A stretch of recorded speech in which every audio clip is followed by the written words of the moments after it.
श्रीनृसिंहाष्टोत्तरशतनामावलिः। ॐ नृसिंहाय नमः।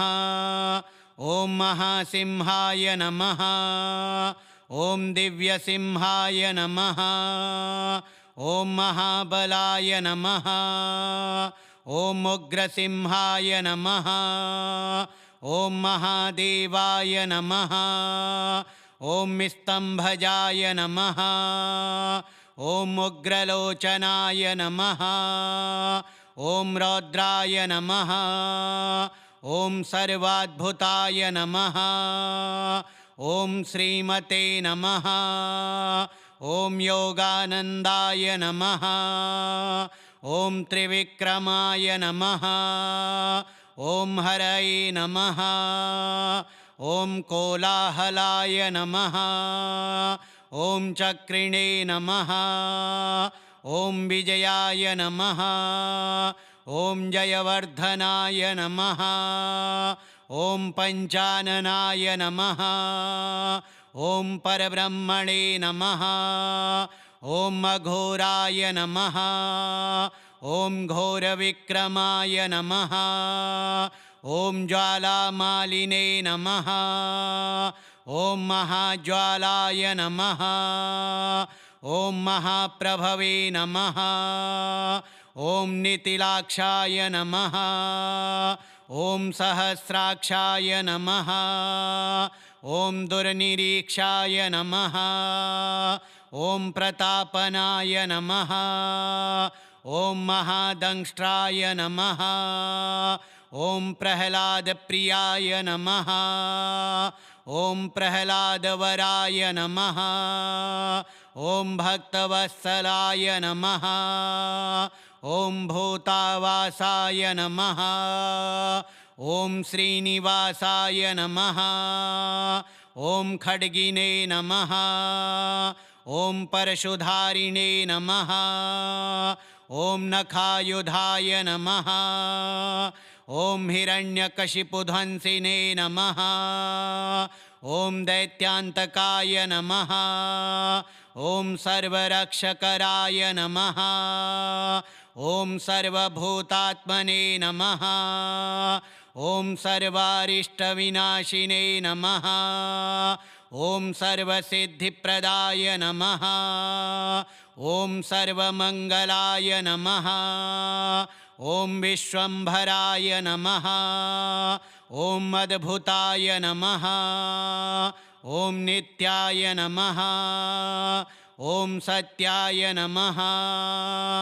ॐ शरणागतवत्सलाय नमः।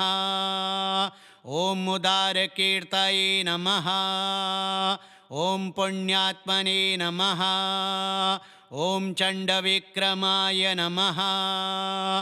ॐ वेदत्रयप्रपूजिताय नमः।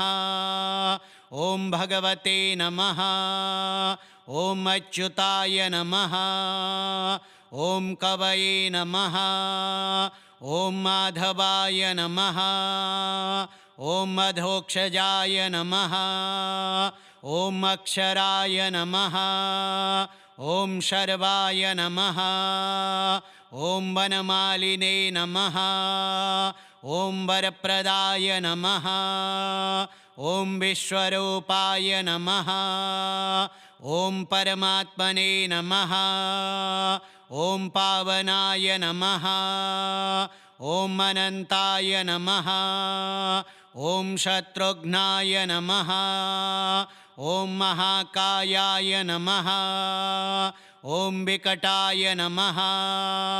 ॐ भीषणाय नमः। ॐ तेजसे नमः। ॐ करालाय नमः। ॐ दयासिन्धवे नमः। ॐ शरण्याय नमः। ॐ करुणाकराय नमः।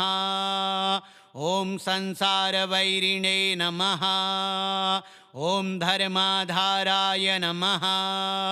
ॐ लोकनाथाय नमः। ॐ वेदात्मने नमः। ॐ महातेजसे नमः। ॐ पुण्डरीकाक्षाय नमः।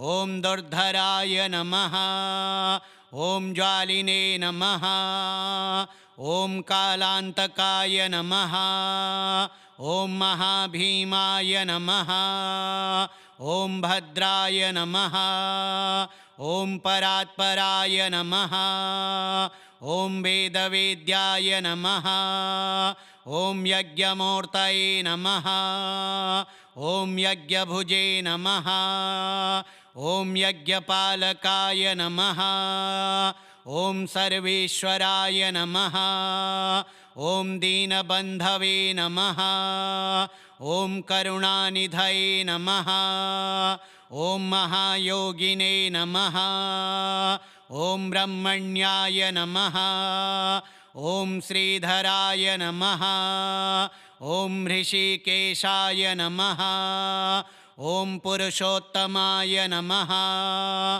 ॐ चिद्रोपाय नमः ॐ सर्वज्ञाय नमः ॐ सर्वतोमुखाय नमः ॐ दुष्टदमनाय नमः ॐ भक्तपालाय नमः ॐ लक्ष्मीनृसिंहाय नमः ॐ सर्वभयहराय नमः ॐ उग्रनृसिंहाय नमः ॐ नृसिंहाय नमः ॐ महासिंहाय नमः ॐ दिव्यसिंहाय नमः ॐ महाबलाय नमः ॐ उग्रसिंहाय नमः ॐ महादेवाय नमः ॐ स्तम्भजाय नमः ॐ उग्रलोचनाय नमः ॐ रौद्राय नमः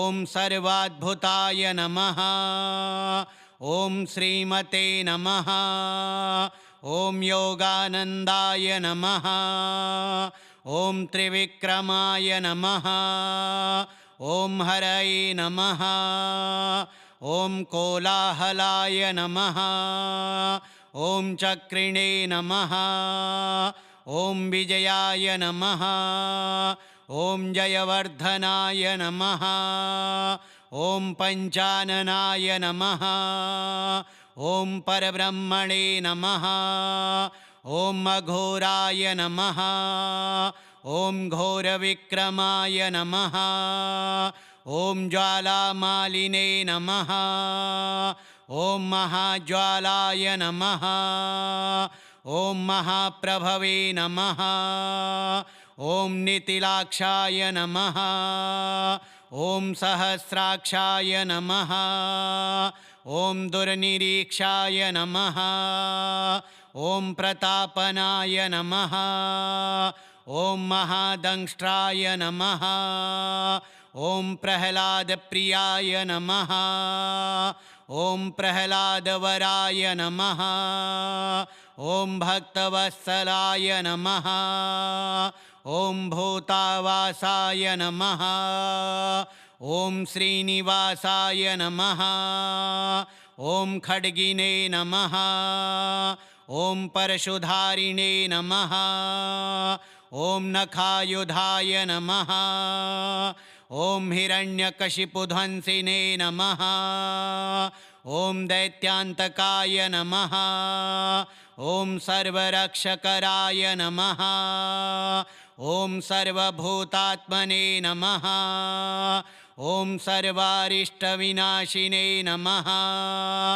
ॐ सर्वसिद्धिप्रदाय नमः ॐ सर्वमङ्गलाय नमः ॐ विश्वम्भराय नमः ॐ अद्भुताय नमः ॐ नित्याय नमः ॐ सत्याय नमः ॐ शरणागतवत्सलाय नमः ॐ उदारकीर्तये नमः ॐ पुण्यात्मने नमः ॐ चण्डविक्रमाय नमः ॐ वेदत्रयप्रपूजिताय नमः ॐ भगवते नमः ॐ अच्युताय नमः ॐ कवये नमः ॐ माधवाय नमः ॐ अधोक्षजाय नमः ॐ अक्षराय नमः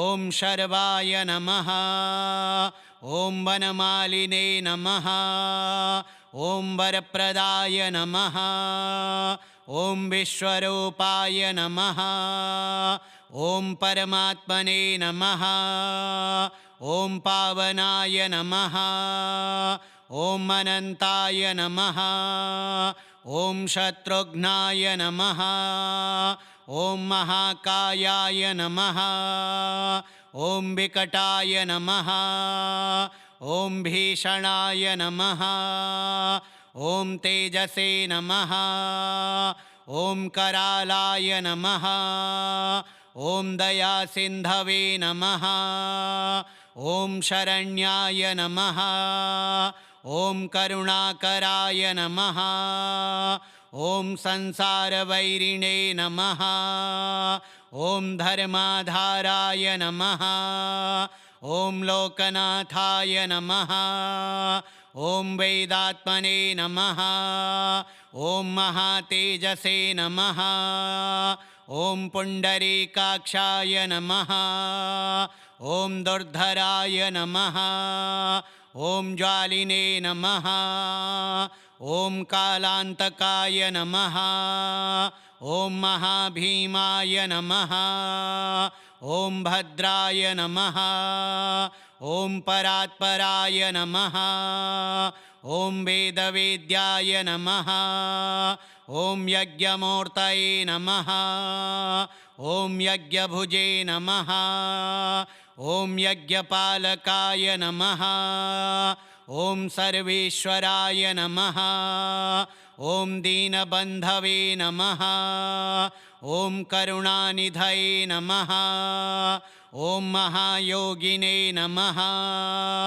ॐ ब्रह्मण्याय नमः ॐ श्रीधराय नमः ॐ ऋषिकेशाय नमः ॐ पुरुषोत्तमाय नमः ॐ चिद्रोपाय नमः ॐ सर्वज्ञाय नमः ॐ सर्वतोमुखाय नमः ॐ दुष्टदमनाय नमः ॐ भक्तपालाय नमः ॐ लक्ष्मीनृसिंहाय नमः ॐ सर्वभयहराय नमः ॐ उग्रनृसिंहाय नमः ॐ नृसिंहाय नमः ॐ महासिंहाय नमः ॐ दिव्यसिंहाय नमः ॐ महाबलाय नमः ॐ उग्रसिंहाय नमः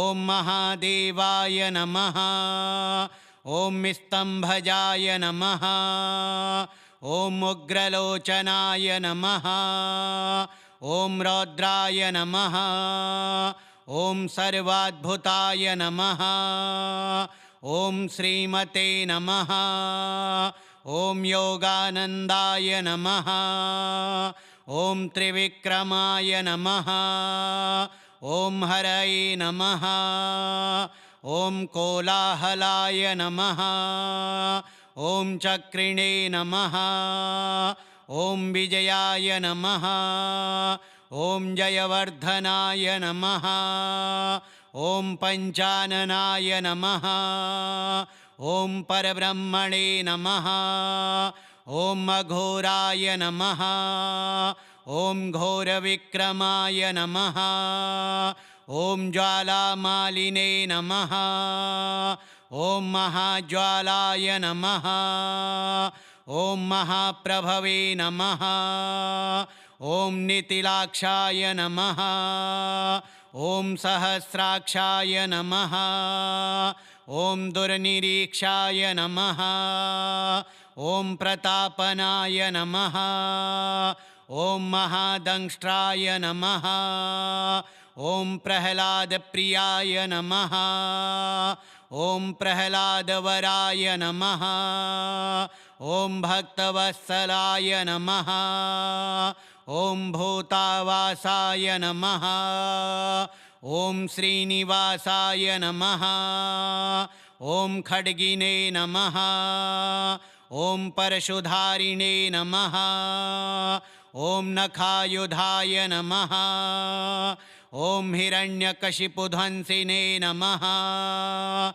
ॐ दैत्यान्तकाय नमः ॐ सर्वरक्षकराय नमः ॐ सर्वभूतात्मने नमः ॐ सर्वारिष्टविनाशिने नमः ॐ सर्वसिद्धिप्रदाय नमः ॐ सर्वमङ्गलाय नमः ॐ विश्वम्भराय नमः ॐ अद्भुताय नमः ॐ नित्याय नमः ॐ सत्याय नमः ॐ शरणागतवत्सलाय नमः ॐ उदारकीर्तये नमः ॐ पुण्यात्मने नमः ॐ चण्डविक्रमाय नमः ॐ वेदत्रयप्रपूजिताय नमः ॐ भगवते नमः ॐ अच्युताय नमः ॐ कवये नमः ॐ माधवाय नमः ॐ अधोक्षजाय नमः ॐ अक्षराय नमः ॐ शर्वाय नमः ॐ वनमालिने नमः ॐ वरप्रदाय नमः ॐ विश्वरूपाय नमः ॐ परमात्मने नमः ॐ पावनाय नमः ॐ अनन्ताय नमः ॐ शत्रुघ्नाय नमः ॐ महाकायाय नमः ॐ विकटाय नमः ॐ भीषणाय नमः ॐ तेजसे नमः ॐ करालाय नमः ॐ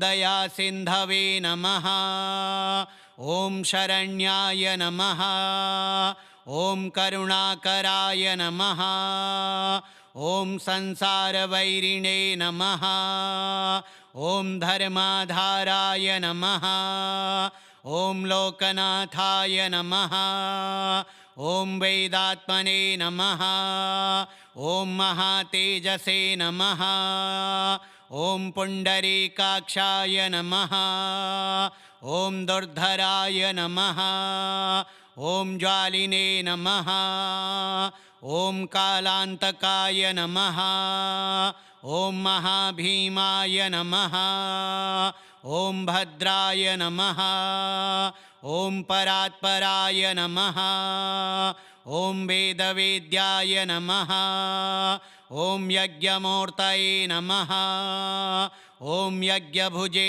नमः ॐ यज्ञपालकाय नमः ॐ सर्वेश्वराय नमः ॐ दीनबन्धवे नमः ॐ करुणानिधये नमः ॐ महायोगिने नमः ॐ ब्रह्मण्याय नमः ॐ श्रीधराय नमः ॐ ऋषिकेशाय नमः ॐ पुरुषोत्तमाय नमः ॐ चिद्रोपाय नमः ॐ सर्वज्ञाय नमः ॐ सर्वतोमुखाय नमः ॐ दुष्टदमनाय नमः ॐ भक्तपालाय नमः ॐ लक्ष्मीनृसिंहाय नमः ॐ सर्वभयहराय नमः ॐ उग्रनृसिंहाय नमः श्रीनृसिंहाष्टोत्तरशतनामावलिः श्रीनृसिंहार्पणमस्तु।